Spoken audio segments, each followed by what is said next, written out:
Ito ang Presidential Broadcast Service. Radyo Pilipinas. Radyo Publiko ng Bagong Pilipinas para sa Bagong Pilipino. Naghahatid ng mahahalagang balita at impormasyon na guugnay ng pamahalaan sa sambayanan. Tulay sa himpapawid ng serbisyo publiko. Radyo Pilipinas. Radyo Publiko. Ang boses ng Pangulo sa Iloilo. Radyo Pilipinas. 585 AM. Oras sa Radyo Pilipinas, alas 8:33 aga.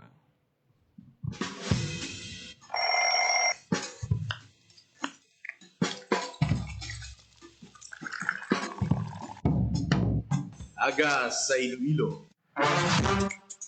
Masako. Magahod. Mapagsik. Panibagong adlaw pagkatapos ng paghuway sang gabi antes. Bagong nga paglaong. Isa naman kapag himakas sa matahong nga palaabuton. Iloilo Morning, ang programa nga kaupod ninyo sa pamahaw kunaga. Magadulong sa labing ulihi nga balita. Mga istorya halin sa Iloilo, kag iban nga bahin sang rehiyon. Mga ginahuluhang balan, kag mga trending topic sa social media. Ululupod naton at tumangon ang maayo nga aga. Magpamati na sa Iloilo Morning. Diri sa 585 kHz sa AM band sang inyong mga radyo. Radyo Pilipinas Iloilo, the only government radio station in Western Visayas.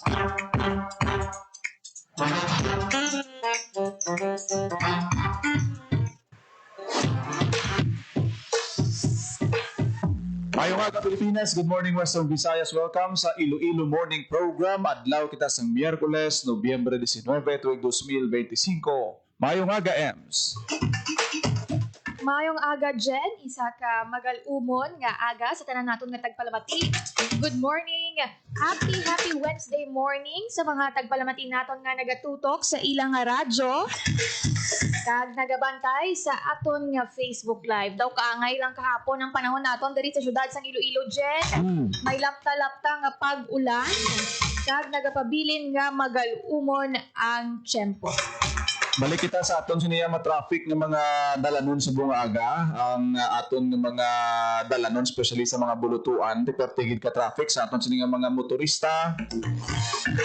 Pero daw wala gid yun patang bumfret oh. Kung nagani ka da aga pamangkot kita. Diin naman ang bumfret. Daw hindi ka na bala matingala, makibot ka na lang ya kung sa isa ka adlaw wala sang bumfret nga mabaton. Ti bala do kalain man na nga kilalahon kita sa ulihi bala Ems. Na bumfret capital kita bala sang pungsod daw nagkatatak sa isip sa aton sini nga mga kauturan. Ining serye sang bumfret nga nabaton diri sa may Iloilo. Ang Iloilo National High School. Ina lang aga. Kay na naman kagahon, timing ginihaw kada kaagahon ng ang Iloilo National High School. Kag may isa pagid kabulutuan man. Siguro sa probinsya sang Iloilo nga nakabaton pagid sa pamphlet subong nga adlaw. Aga pa niya. Alas lang, alas 8:30. Bantayan ta alas 10, alas 11, alas 12 kung may masunod. Di kahapon, Jen. May pilaman kabulutuan nga naka-report nga nakabaton sila sa bumfret kaangay sa University of San Agustin, Central Philippine University. Kagamalain pagidya kahapon. Ara na sa mga eskwelahan nila, mga estudyante, kagang gulpi kapag baton sang bumfret nga nagresulta sa suspension sang classes. Nagresulta sa pagpugok sang trapiko bangod sa flow kung pagdinagsa sa mga estudyante nga naghingagaw pauli bangod sa suspension sang classes kahapon sang aga, especially dili sa may area sa General Luna sa may bahin sang University of San Agustin. Dito sa may probinsya sang Antique, may ara man kag actually subong nga aga, bago lang gid no, ang West Visayas State University Lambunaw campus naman ang natripan sa aton sini nga no, nagapamahog ni wala pa ni gyapon madakpan ni namin ni panitan kon madakpan. Di ang aton gani nga congresswoman sa 1st district ginpalabot na ini ang ini nga concern sa bahin sang NBI kag PNP sa House of Representatives nagpabutyag sang pangabay si Congresswoman Janet Garin sa aton sini otoridad nga buligan ti ang rako gani EMS na ganuman nag-seek sang help sa ila sini national headquarters kay para nga ti ma-identify matumod ang sa likod sini yang mga pagpamaho. Kahapon niya, sa bahay naman sa Iloilo City Council, do may meeting man kahapon ang komitiba ni Councilor Cedric Cabaluna, chairperson sa Committee on Public Order and Safety. Kaupot man sa gihapon ang RACO, ang NBI, kag iban pa nga mga matagas nga opisyalis. Nagpaandam si Councilor Cedric Cabaluna nga daw despite the fact na daw wala sang kakulba no sa mga nagapadala sang bomb threats, nagpaandam siya dyan nga maskin disable or ma-deactivate ang account abi sa mga nagpadala sang bomb threat, no? May mo inigyapon matrace sang mga otoridad. So, seryoso nga respondihan sa kapulisan, kaupod pa sa iban nga LGU. So, ang ini nga insidente, dahil sila nga dapat nakulba na sa bahin sa mga personalidad sa likod sang sining nga bomb threats. Ara malang gali kag may may kahigayunan nga madakpan sila, matrace sila bisan nga mag-deactivate sila kag sige-sige gyapon ang ila siniya nga pagpanabutahe. Ang pamangkot nahadlok giman bala sila kay ti ang penalidad sini MC magsala sa aton nga nabasahan no sa mga bomb threat and bomb joke 40,000 pesos kag sa may ara sing 5-year imprisonment kung madakpan ang mga salikod sang siniya nga nga pamahog. Ti pangitaan nyo bala sila para nga makuha nyo itong 100,000 pesos kay Mayor Raisa Treñas. Basi karon sa sige-sige na mag 2 weeks ang aton nga nga bomb threat basi magsaka pag na. Tagbalantayan kay sumunga daw sang Miyerkules, regular session sang Iloilo City Council na bakan aton sa agenda nga may duha na dito ka konsehal nga mahatag sa ilang nga privilege speech. Councilor Shin Marie Mabilog kag si Councilor Rudolph Ganson nga una ng tayag nga magduso siya sang ordinansa dyan nga magpatuman sang mas hugot nga penalidad sa mga madakpan nga nagapadala sa nga iya ginatawag false public alerts kaangay sang sini nga bomb threats, no? So sila niya amon niyang kinahanglan nga ngipon, no? Agod may ara sa ordinansa ang syudad kung paano i-respondihan sa naton otoridad and at the same time mas hugot nga penalidad ang tuman para sa mga madakpan nga nagapadala sang sini nga bomb threats. Kaya ang si EMS finding solution sa sini nga problema. Tanan naton nga sektor kapangita sang solusyon. Sa aton dabi nga mga nga mga netizens tabi da nga base kung may masuggest kamo kung ano ang solusyon, paano ita mabuligan naton otoridad. Kay tik may reward na ginpapanaog, may ordinansa pa ha. Ang ini nga para mapabakod pagid may mga committee hearing para mapabaskog. Tanaw naton kung mag-gather ini tanan ng mga solusyon kung amugid man ini bala ang makapaatras kag makapadula sa aton siniya nga mga pamahog nga nabaton kay daw kung tanaw naton la EMS kung basihan tang intelligence nga sa perspective bala ang base ang ang ining culprit sa likod sang sini nga pamahog da pamati ba na sang sesyon mamati ba na sang sa mga privilege speech, kagasta subong, ang guwaya daw, sige, ang halakhak ya. Kaya makon mo na nga estorbo, enemy na sa isang tanan-tanan, hindi yapon matulog. Kaya tanawon ta kay tinakalabot na ni sa national government, kung paano ini i-trace up ang sa likod sang siniya nga mga pamahog, kung madakpan, chop-chop din siya. Nakita natin ang sense of urgency dyan, no? Imagine ang mga estudyante na mismo ang nagapalabot sa ila man nga pagkadismaya bangod ang iban sa ila tinaka-schedule na do final exams na nila tani ini or mga midterms exams kag siling nila kabudlay nga nakapreparar na sila Tapos ma-disrupt ang ilang nga klase, ma-disrupt ang schedules ng ilang nga exams. Liwat naman sila tuon, liwat naman sila, and at the same time, ako naluoy gid ko sa mga nagabaligya, no? Sa mga negosyante naton, mga magagmay naton nga manubaligya. Kada nga uyang man ang tiyempo kung na-disrupt ang ilang operasyon, mangod na sini nga mga insidente. So, ang ginapangayo natin always sa atong nga programa dyan nga wala na may madugang pero bantayan karon sa hapon. Naga-expand ang iyang scope, no? Nagalabot na sa probinsya sang Iloilo kag sa probinsya sang Antique kahapon nagdangat na sa Northern Iloilo State University kag sa probinsya sang Antique kag Subong dito na sa may bahin sang Lambunaw campus sang West Visayas State University. So, sobra pa sa virus ang paglapta sa siniya nga threats kay ang buwa sini daw parehas blasang turbo blasang tubig nga nagatulo lang siya hasta subong hindi madress kung di ni halin ang source ng siniya nga pamahog ang subong ang anticipation sa aton sining awtoridad kay ti kahapon ems may press con ang IFFI hindi iniiya siling yang minor nga sahi sang sitwasyon. Approaching kita sa Dinagyang Festival, ang dalagko ng mga gatherings, ara, ano ang epekto sini kung paano ini na-combat as of now, pila na lang kabulan, Nobyembre, tapos ng Nobyembre, pagka Disyembre, mapamukaw ka, tapos pagka January, Dinagyang proper, ano ang mga measures, paano ini mapunggan, matapna, kaya ti posible nga maapektuhan sini aton sa mga festivals kay sa uli kung may mga pamahog da, may mga simbang gabi pagkita nga mga events kung hindi ini ma-address ti adlaw-adlaw na lang giniya no ang ining sitwasyon. And speaking of Dinagyang Festival, Jen, isa man na sa mga concerns, no?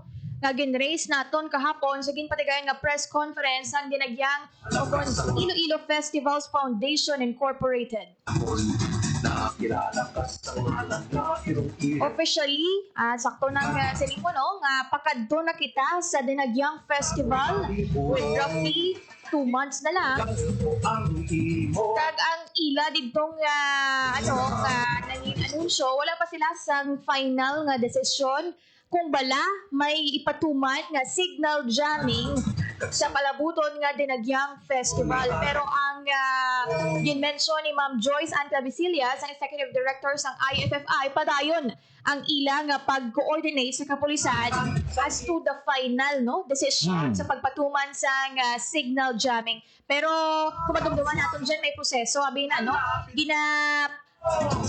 request ina sang kapulisan ang signal jamming kag ang City Council sila ang naga-approve or disapprove, and we all know nga for the past few years nangin sentro kanina sang Adipatehay dito sa may City Council, pero last year so wala kita may ginpatuman nga signal jamming kay daw ang ilang reaksyon daw naghatag sang huol sa mga tumalanaw sa tanan ng mga negosyante ang pagpatuman sang signal jamming. So sa mga susunod-sunod nga bomb threats, balantayan kung ano ang mangin desisyon sang kapulisan kag sang Iloilo City Council in terms of security protocols, especially nga may mga pila kita nga pagbag-o nga ipatuman sa Dinagyang Festival 2026.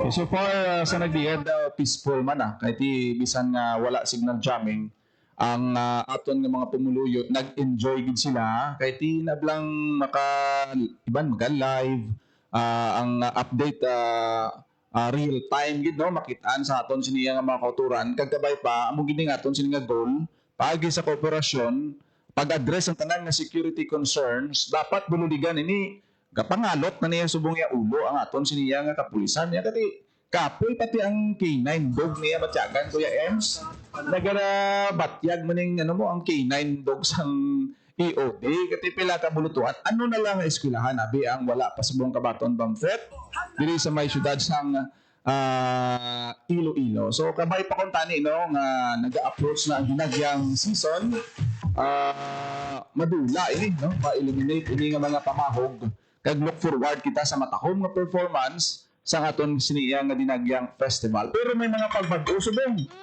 Ang venue, halin sa una, 4, subong, 2 na lang. Kag ambot kung final lagi man Ems nga halin sa aga daw himuon nga hapon Yes. ang performance ng mga tribo. Ano ang reaction diri? Ano ang inyo nga mga ginapananaw? Okay ba sa inyo ni?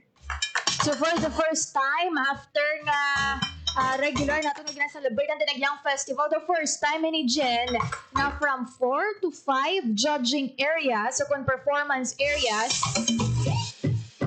duha na lang ang performance areas para sa Dinagyang Festival 2026. Ang usual nga Iloilo Freedom Grandstand, kag ang Iloilo Sports Complex dito sa may bahin sang Lapas. First time, no? Ang Iloilo Sports Complex, gali ko hindi ko magsala, nakahiwat dira sa Dinagyang Festival sa 2012. Pero first time ini nga duha na lang ang performance area para sa mga tribo naton sa Dinagyang Festival. Amo na kahapon ginistoryahan nila, no? Nagapamangkot sila sang reaksyon sa media, nagapamangkot sila sang feedback balas. Pero according kay Angel De Leon Jr., presidente sang IFFI, final na ini siya and good to go na kay nakakuha na sila sang konsultasyon or nakakuha naman sila sang opinyon sang mga tribo, mga negosyante, kag iban pa nga stakeholders. Gani final na nga ang judging areas. Dira na lang sa may Iloilo Freedom Grandstand kag Iloilo Sports Complex. Subot silingon sa ang isa gid sini sa sa effect niya ang makabenepisyo gini mga tribo ta. Hindi sila kapuyon la. Carousel type daan mo sa una. Parade type na subong. Subong kundwa ang venue. Ang tendency lang sini kay ang crowd from two judging areas matunga, no? Matampok siya sa duha ka mga judging areas. Pamatian tabi ang IFFI kung anong ilang mga sa likod, no? Kung nga naka-come up sila sa sining setup. Ari ang kabahin sa interview naton kay Angel De Leon Jr., ang bago nga presidente sang IFFI. Opinion regarding the changes that we will be doing. But I guess that when we planned this, it was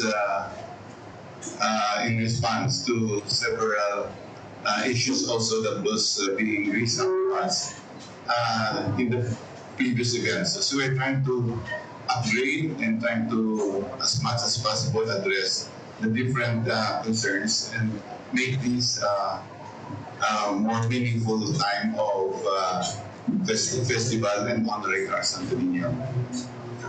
So we hope that indeed you will all be actively involved in this kind of discussion. I think one of the major things that will happen will be the venue of the different performance area. There will be only 2 performance areas.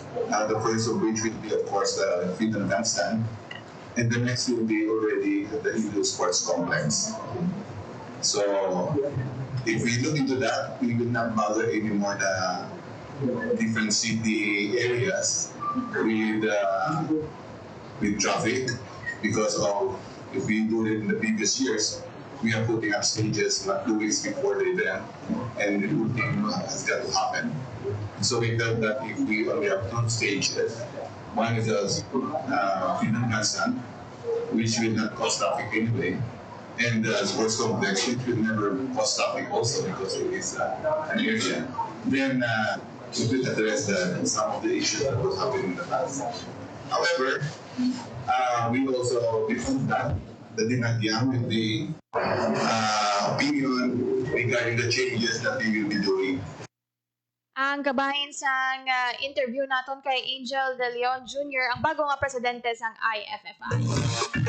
Actually kahapon Jen, no, may mga open pa sila kuno, no, ang ilang only condition nga possibly nga ma-change pa ining final decision is kung may violent reaction sa mga spectators naton or sa Ilonggo nga hindi gid sila Oo. nga didto sa sports complex. Sa Subong do wala nag-survey do wala pa man no kagang iban abid sila do ma-consider naton ini nga birthing pains no nga kung Pero, may drastic gani nga change do kinahanglan gid naton ni undergo ang discomfort ang Kumbaga daw, naton. ang opinion sa public, especially sa mga Ilonggo. Pero knowing nga kahapon lang man ang press con, although nga may consultation na nga natabo sa aton sini business sector, sa academe, sa mga barangay, nga himuon sa sabi nga hapon, tapos duwa ang stage. Depende pa na, no? Sa after guro sa Subong, inadlaw sa Madason. Pero ang tanan, majority of the organizers, paagi sa IFFI, nagapati kita nga, naka-consultation na sila. Dahil hindi man na overnight. Bilog na tuig na sila gakinit-anay. Hasta sa mga aliwan, no? So, tanaw na ito na. Kaya normal lang na may mga changes. Pero actually, ang face of Dinagyang Festival, the same man sa Gyapon, the same performance, venue lang ang ginislan. Pero kung tanawon ta ang sports complex, manami gid nga venue. Kaya nga, maligwa, malapad, safe.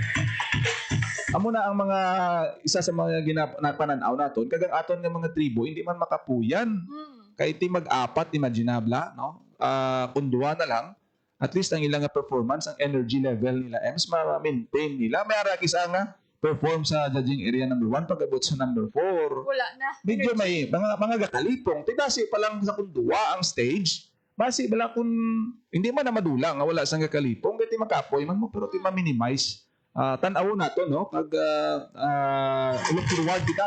Ang importante overall safety and security amo ginayang number 1 nga dapat Kagang priority. major shift man dyan nga ang pagsaylo sa nga tribes competition instead sa aga nga mga alas 5:30 pa lang bugtaw na or nakapwesto na ang mga dancers kag pati kita sa media this time hiwato ng tribes competition hapon 1:30 p.m. to 7 o'clock sa gabi. Ang ila sini nga pagpaathag no para hindi ko na makapuyan ang kabataan nga tag alauna pa lang sa kagahon bugtaw na sila sa make up this time. Oh. May enough silang oras agud mag-prepare kag makapahuway sila no para sa ilang performance sa hapon and sa dugang pagid nga mga changes no ang Pacific Avenue wala na gid sila sa street performances diri sa may area sang GM Basa may ara pa sa gihapon no pero street performances lang no kini dira sa area sang GM Basa pagkadto sa may Amigo, pagkadto sa Iloilo Provincial Capital kag didto sa may Lapas. Kag para sa akon dyan ang pinaka the best guro nga effect sini nga nang duha ba lang kasi mana hindi na kita ma-stress sa traffic sa paghatang sa mga stages diri sa may area sa city proper ang suol nga dala sini sa may area sa city proper kagang traffic di hopefully mahagan-hagan kay wala na kita sa mga risers or stage na i-construct diri. So kabay pa no tanaw na to na. Balanta jump pack ni mga activity. Kuan lang ini siya no. Isa sa madamo nga mga aktibidad ang Dinagyang Ati-Ati Tribes Contest. May mga food food festival, mga kiosko, diin ipahamtang. So laban-laban ang mga streets tas ang una nga occupied as stage. Pasi itong mga additional venue ni isang mga kiosko naton. So tanaw nato na. Parts ng mga pagbago ag innovation sang IFFI nga matistingan man ang mga kasubong sini nga setup. Ilan lang ina sa mga changes or mga pagbago nga ipatuman, siguro ang iban nga mga detalye pagidjen kag dugang pagit-impormasyon. Sa nagailapit na nga Dinagyang Festival bantayan nila kay istoryahan man naton inaidira o kung istoryahan man naton na diri sa Iloilo Morning kag iban pagid nga detalye bantayan nila sa Facebook page sang Radyo Pilipinas Iloilo. Alas 8:56 na sa aga, wala na kita sang oras. Gani, thank you sa mga live viewers naton kag sa tanan nga nagapamati sa ilang radyo. Sa kinaandan, kami ang inyo alagad. Janelle Baclay, Kag Emerald Santiagudo. Until next time, diri lang sa Iloilo Morning.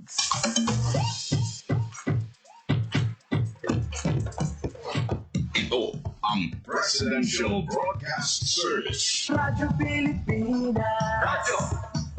ng bagong Pilipinas para sa bagong Pilipino. naghahatid ng mahahalagang balita at impormasyon na guugnay ng pamahalaan sa sambayanan. Tulay sa himpapawi ng serbisyo publiko. Radyo Pilipinas. Radyo Publiko. Ang boses ng Pangulo. Sa Iloilo, Radyo Pilipinas. 585 AM.